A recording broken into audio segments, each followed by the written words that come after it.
Bonjour à toutes, bonjour à tous, bienvenue dans cette vidéo. Alors comme vous pouvez le voir, je suis vraiment en plein milieu de la forêt. Et quand je dis en plein milieu de la forêt, je suis près d'une mare.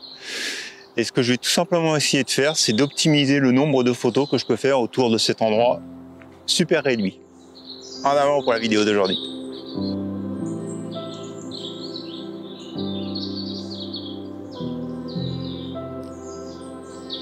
Allez, je vais être honnête avec vous, quand je suis sorti ce matin, le temps était gris.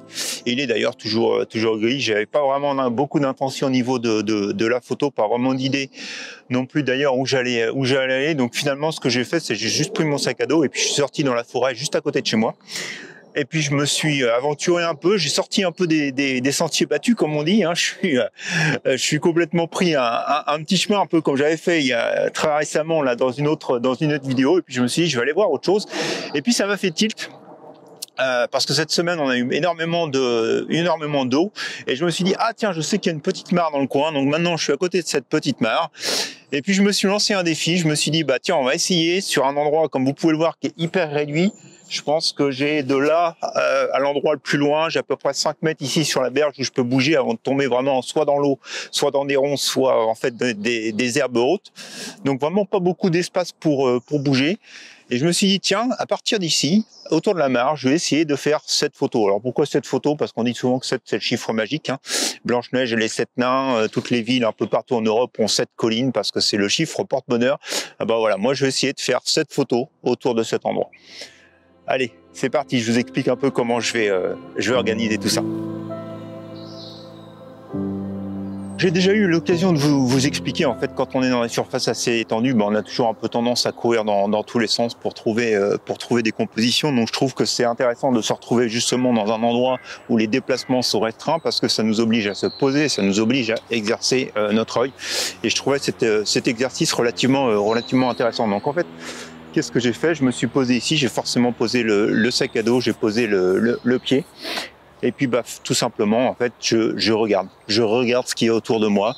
Et en fait, ce qui est assez amusant, c'est que quand je suis arrivé, j'ai tout de suite vu donc ce paysage ici avec les genres de roseaux et puis les feuilles ici dans les arbres qui commencent légèrement à tourner au jaune, mais j'ai pas énormément de lumière, donc je suis pas vraiment persuadé de ce que va donner les résultats. Mais j'ai commencé à regarder autour. Et puis plus j'ai regardé autour de moi et plus j'ai commencé à voir toutes ces photos apparaître. Et donc du coup, ce que je vous propose, on va se mettre en place pour la photo. Donc ce que je vais faire, je vais probablement pas vous expliquer tous les réglages pour les 7 photos, mais plutôt quelque part la composition. Donc je pense que ça va être une vidéo quelque part un petit peu dynamique parce que vous allez souvent me voir avec mon appareil photo dans les mains et donc je pense que ça va bouger un peu. Mais en tout cas pour la première photo, donc qui était ma première intention là-bas. Je vais me poser sur le pied, je vais vous expliquer. Et puis après, on va dérouler la vidéo probablement à main levée. Allez, je mets le matériel en place. Bon, alors partir léger c'est bien, sauf que j'ai vraiment essayé de prendre tout ce qu'il fallait pour prendre les photos. J'ai juste pas pensé au matériel pour la vidéo et donc la batterie de mon enregistreur d'écran pour l'appareil photo est un peu HS. Donc elle s'arrête par moment. Donc du coup je vais complètement arrêter d'essayer de filmer parce que ça va rien donner. Mais en tout cas voilà, donc je suis sur cette scène et en fait comme je vous le disais, quand vous arrivez sur un endroit, ce qui est vraiment donc important, et c'est de se poser et de regarder. Alors il y a beaucoup de méthodes, chacun a sa propre méthode et je pense que ça dépend vraiment du tempérament. Certains vont vous dire sortez l'appareil photo, enfin le téléphone pardon, et puis regardez avec le téléphone, d'autres vont regarder avec leurs doigts, d'autres vont simplement regarder avec leurs yeux. Moi je suis plutôt un peu comme ça. J'évite aussi de bouger, j'essaye de vraiment être statique parce que j'ai remarqué qu'en bougeant je passe à côté de certaines choses et puis aussi alors pas dans cet environnement là mais parfois vous voyez sur une plage vous allez marcher dans ce qui va être demain ou plus tard votre image, donc c'est un peu gênant, donc j'essaye au maximum d'être le plus statique que je peux et puis je regarde et en général mon œil se porte toujours un petit peu le plus loin possible et puis petit à petit il va commencer à s'approcher sur des détails. Alors ça peut être des détails au loin, ça peut être des détails au près, mais voilà, j'ai toujours un peu ce mouvement de l'œil de partir de très loin pour revenir sur des choses beaucoup plus petites. Et donc la première de mes images, donc c'est celle que vous avez ici justement à l'écran là pour l'instant. Donc en fait de ces roseaux, de cette berge et puis de l'arbre. Alors vous avez un arbre là-bas dans le fond qui est légèrement couché avec des feuilles jaunes, donc je trouve que c'est sympa. Si j'écarte un petit peu plus, j'ai les hautes lumières du ciel, donc j'ai vraiment essayé de serrer au maximum, pas trop parce que probablement j'aurais légèrement à recadrer au moment du développement de l'image, donc je veux me permettre d'avoir cette latitude de pouvoir recadrer après au développement de l'image. Mais voilà quelque chose de très simple. Alors sur le devant, hein, j'ai monté un filtre polarisant. Donc c'est un filtre polarisant pareil qui m'a été envoyé donc de la marque Freewell. Voilà, je l'ai, comme il est super léger, je l'ai pris avec moi aujourd'hui. Je vous avouerai que je crois que c'est la première fois que je l'utilise vraiment. En tout cas, elle a l'air de marcher. Et donc, voilà, on va prendre l'image comme ça. Donc là, pour l'instant, j'ai monté. Donc, je suis à 1/6. Donc, probablement que voilà. Donc maintenant, je suis à 1/10. Je suis à F11. J'ai pris du F11 parce que j'ai fait ma mise au point sur les roseaux, mais je veux quand même avoir la bonne profondeur la bonne profondeur de champ vers l'arrière. Sur le premier plan, ça me gêne pas trop si c'est un peu flou, puisque de toute façon, c'est pas par ici que je vais me focaliser. Que l'œil va devoir se focaliser, c'est plus dans le fond de l'image. Donc, ça va être parfait pour cette image. Et puis voilà, donc j'ai dû monter quand même en ISO 400 hein, parce qu'avec le filtre polarisant ça me faisait descendre un peu trop bas à mon goût sur la vitesse. Et voilà, tout est dit, je prends l'image, je vous la montre à l'écran.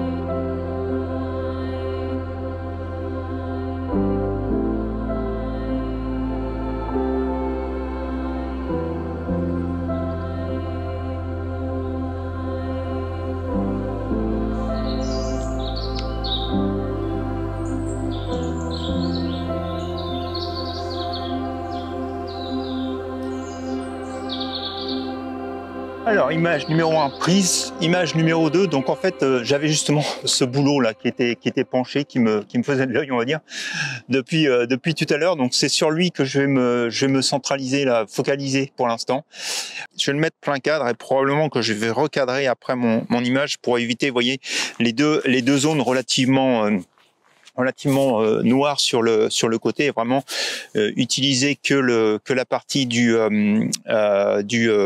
central de mon image. Je vais y arriver. Donc j'ai pas forcément besoin d'un F11, donc du coup je vais descendre mon diaphragme probablement donc là sur du F8. Et donc si je descends mon diaphragme sur du F8, on va voir, mais je pense que là je suis en train de filmer donc je peux pas vraiment regarder, mais je crois que je vais atteindre une vitesse du 1/30e. J'ai mis le filtre polarisant hein, dessus pour que vous voyez un peu l'effet justement du filtre polarisant sur l'image. Donc avec 100 ou avec le filtre polarisant. Donc ce que j'essaye, c'est toujours pas de le mettre de trop. On avait déjà eu l'occasion d'avoir cette discussion. Donc j'essaye de regarder où il a l'effet maximum et puis je reviens un tout petit peu en arrière pour avoir toujours un petit peu de brillance. Et je trouve, je sais pas, on verra ce que donne l'image. Mais de toute façon, je suis là aujourd'hui justement pour essayer. Donc on va essayer. Donc les réglages se sont faits. Je prends l'image et puis je vous la laisse regarder à l'écran. Allez, c'est parti.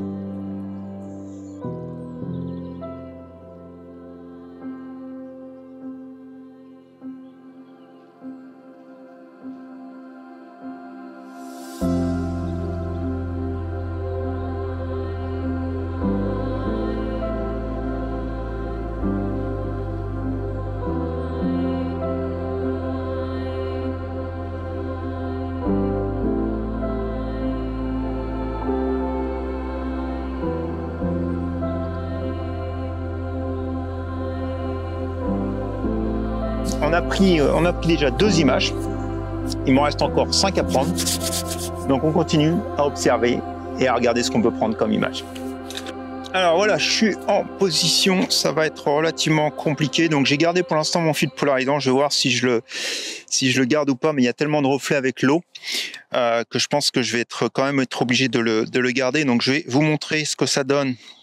Donc voilà, alors là, n'oubliez pas encore une fois, maintenant avec la caméra, là je suis en 16/9. Il faudra peut-être que j'essaye de tourner un petit peu le polarisant. J'ai l'impression qu'il y a encore des reflets qui se font. Ouais, voilà, là, toc. Ouais, l'effet quand même assez limité là. Et normalement, je suis sur quelque chose comme ça. Donc, vous voyez, pour l'image, là, pour la photo, je suis déjà en ISO, pour la vidéo, pardon, je suis déjà en ISO 1600. Donc, je pense qu'il va falloir que je monte vraiment en ISO. Là, je suis ISO 1600 pour filmer en f8 1/60e. Donc, il va falloir vraiment que je monte assez haut sur mes ISO pour prendre l'image. Mais en tout cas, vous avez vu. Donc, l'intérêt, c'est de porter son œil aussi sur les couleurs. Donc, les couleurs différentes. Aujourd'hui, on est encore pas mal entouré du vert. Donc, je suis en train de regarder tout ce qui tire vers le jaune, vers le rouge, pour essayer de voir s'il n'y a pas une composition. Et là, ça tombe justement très bien puisque j'ai du jaune et j'ai du rouge. Allez, je prends l'image et puis je vous laisse regarder à l'écran. Alors, pour cette image, donc j'ai finalement pris l'image au 1/25e f8. J'ai été monté à ISO 640.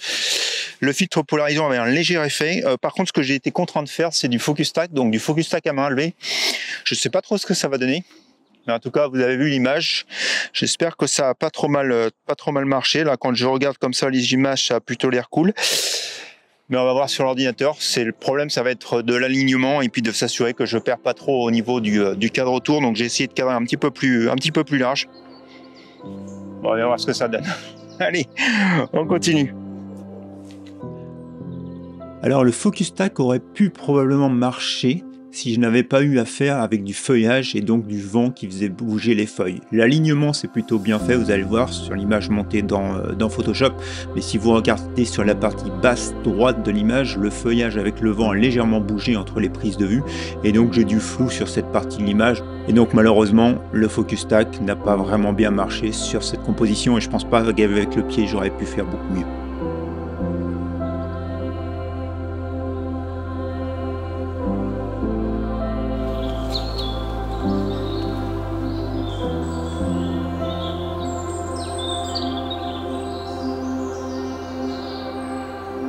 Bon, ben là, je crois que je suis gâté parce qu'en fait, en regardant bien, j'ai deux images coup sur coup. Donc la première image, c'est ici, alors je sais pas, ça fait comme un peu du sureau, mais je suis pas sûr que ça soit exactement ça. Je vais vous mettre le nom ici à l'écran. Mais en tout cas, voilà, c'est ces petites baies qui sont rouges que je trouve intéressantes. Donc forcément, là, je vais avoir besoin de mon polarisant, j'imagine, parce que je vais être embêté. Alors forcément avec la vidéo, avec le diaphragme qui est relativement faible, vous allez, ce que je vais faire, je vais monter ma sensibilité pour pouvoir augmenter un peu mon diaphragme. Voilà, toc. Donc vous voyez en fait où j'en suis. Donc en fait je suis en train de regarder comment il faut que je tourne par rapport à la branche qui est derrière. Et probablement que quelque chose comme ceci. Et d'ailleurs, peut-être me reculer et puis intégrer un morceau de la feuille, ce serait pas mal. Ce serait pas mal d'avoir quelque chose comme ça, ici. Alors, est-ce que je vais pouvoir? Non, je vais pas pouvoir retirer complètement la feuille de derrière. Donc, je vais partir sur un cadrage comme ceci. Je vais descendre probablement comme je suis là actuellement, avec mon diaphragme sur 7,1 voire 6,3 pour diminuer ma profondeur de champ. Et puis du coup ça va me donner une vitesse qui normalement, donc je peux monter en ISO 640 et je devrais être sur du 1/60e, 1/80e. Donc je pense que ça va être plutôt intéressant pour une photo à main levée. Ce qui est plutôt dommage, c'est que j'ai la pluie qui arrive, mais en tout cas pour la photo ça devrait le faire. Allez, c'est parti, je prends l'image.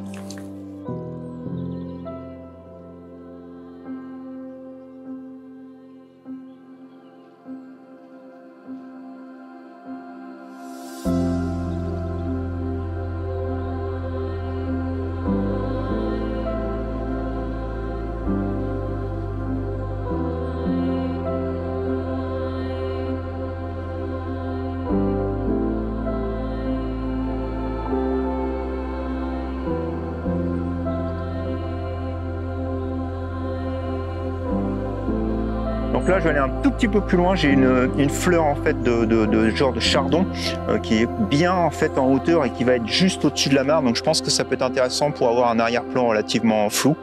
Donc je vais aller me diriger là-bas. Je pense que je vais être un peu loin de la caméra parce que je peux pas trop bouger la caméra. Mais je vais vous filmer pour que vous voyez ce que je suis en train de photographier et puis je vais vous expliquer rapidement mes réglages. Donc voilà, alors on est maintenant vraiment dans du détail. Donc j'ai cette fleur ici que je trouve intéressante en fonction justement de ma position et de ma hauteur. Donc elle va être plus ou moins sur la mare ou sur le feuillage. Donc je vais essayer de trouver ma bonne position. Et puis bah écoutez, là au niveau des réglages, je peux regarder ça très rapidement pour vous donner un petit peu plus d'infos. Alors filtre polarisant ou pas déjà. Alors faut que je sois bas, ça c'est sûr. C'est ce que j'ai vu là en faisant les essais. Donc il faut que je sois quelque part comme ceci. Tac, alors comme ceci vous voyez pas, mais hop, et je vais regarder ce que ça donne, filtre polarisant ou pas. Ouais, le filtre polarisant retire beaucoup d'effets derrière, donc je vais garder mon filtre polarisant. Du coup il va falloir que je monte ma sensibilité. Donc là je vais me remettre à du 640. Je vais descendre sur des 6.3. Je pense que là, je vais être bon sur cette type d'image. Ouais, voilà, je serai bon. Et je vais être aux alentours du 1/30e, 1/40e pour prendre l'image. Donc là, c'est plutôt bon pour prendre à main levée. J'ai le stabilisateur de toute façon. Donc nickel. Je prends l'image. Je vous laisse regarder à l'écran.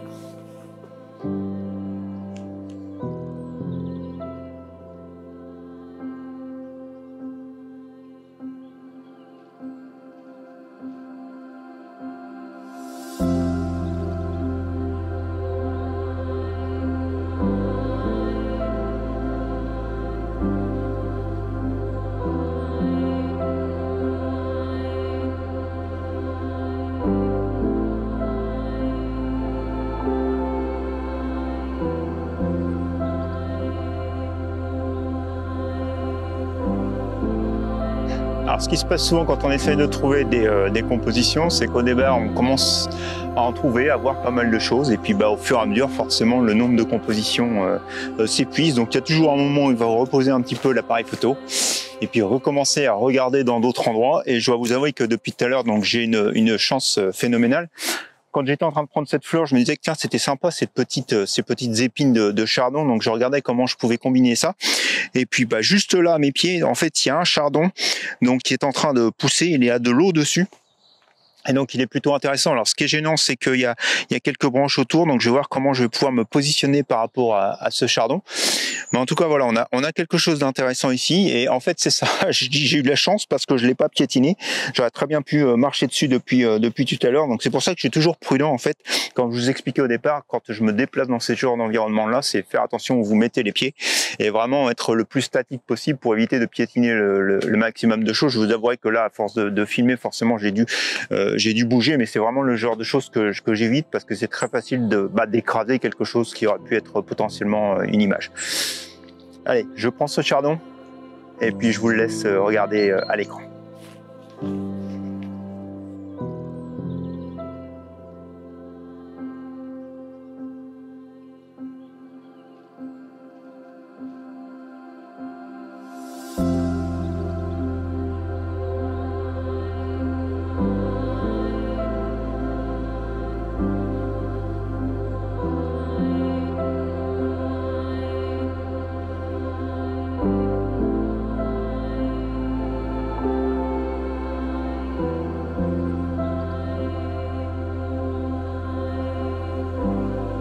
Donc vous voyez, même en étant statique sur des petits endroits, il y a toujours pas mal d'images à faire. Donc là, j'en suis arrivé à mes 6e images. Donc je vais essayer de trouver la 7e image que je vais vous montrer à la fin pour la conclusion de cette vidéo. Mais en tout cas, voilà, je trouve que c'est un petit exercice très sympathique à faire. C'est de vraiment essayer de ne pas bouger pour prendre des images et d'observer. Parce que finalement, c'est comme ça que vous allez entraîner votre œil à voir des choses, même quand à première vue, il n'y a pas grand-chose à photographier. Et donc, c'est tout ça, c'est de la pratique, c'est de l'exercice. Et je vous dis, il n'y a pas vraiment de méthode universelle. Chacun va trouver sa bonne méthode. Et l'observation, elle peut passer par une position statique, par une position en mouvement, par utiliser d'autres accessoires comme les téléphones et compagnie. Mais en tout cas, c'est vraiment un exercice que je vous encourage à faire, de vous trouver votre endroit, qui n'est pas forcément le plus photogénique. Très clairement, celui-ci ne l'est pas, ou du moins ne viendrait pas à première vue. Mais voilà, il y a toujours quelque chose à photographier quelque part. Et puis, comme on l'a déjà eu l'occasion de le dire dans des vidéos, c'est le fait d'être dehors, le fait d'entendre les oiseaux. Bon, il y a un peu les avions parfois, et puis la route derrière qui font du bruit. Mais en tout cas, voilà, au milieu de la nature, c'est toujours un vrai plaisir. Et il y a toujours énormément de choses à observer dans la nature et donc à photographier. Voilà, bah écoutez, j'espère que la vidéo vous a plu. Si c'est le cas, bah, un petit pouce en l'air, n'hésitez pas à partager, à la commenter.